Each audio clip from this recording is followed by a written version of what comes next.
halatang pinag-aralan niya, kaya madaling ka-eksena. Ikaw ba meron ka ring gusto?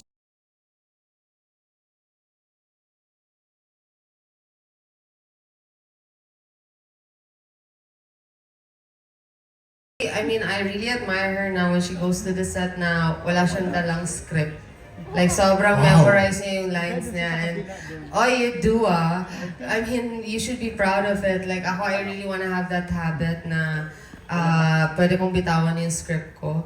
But sometimes kasi I get so insecure with my Bisaya and my Tagalog and English. Naghalo-halo na ba? Nag-mash up na ba? So, kaya kailangan ko bit-bit yung script ko para lang sure ako sa linya ko. Ayun lang. I mean, like, yun yung isa sa mga treats ko na na-admire ko sa kanya. And I wish I could wear heels like this. Like, yung mga Louboutin, I die for those shoes. Pero kayang-kaya niya. I mean, like, ang ganda kasi. Like, iba yung tindig mo, iba yung tayo mo. And she has a beautiful collection of her shoes. So, this is one of those things that I like. And ang sipag niya mag-vlog. Yeah, ang sipag niya mag-vlog, which is so opposite of me because I'm so lazy. I'm a writer than a talker. I like to do actions more than saying things more, which I am really talking a lot right now, so okay na. Okay na. Please keep going.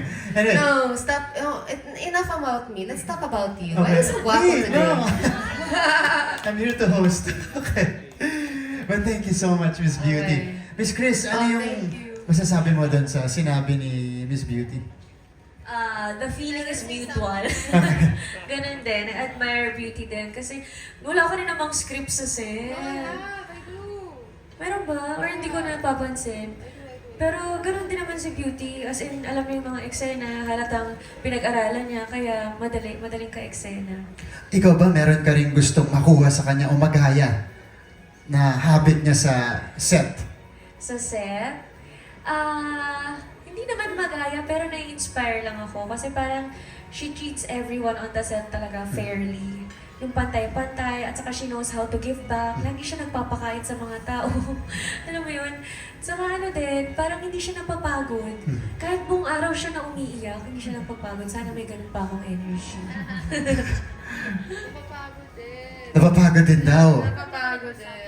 Yeah, I mean, napapagod din. And I just want to say thank you to the whole production, to Miss Lenny, to everyone. I mean, I've been working with them. This is my 4th show with them. So talagang blessed ako na sobrang alagang-alaga ako sa kanila at gets na nila yung topak ko. And also si Direk Jerry. Oh my God, this is my 4th with them. Also, With Direk Jerry. At the same time, I'm blessed. At the same time, I'm challenged because ano pa bang papakita kong bago for him.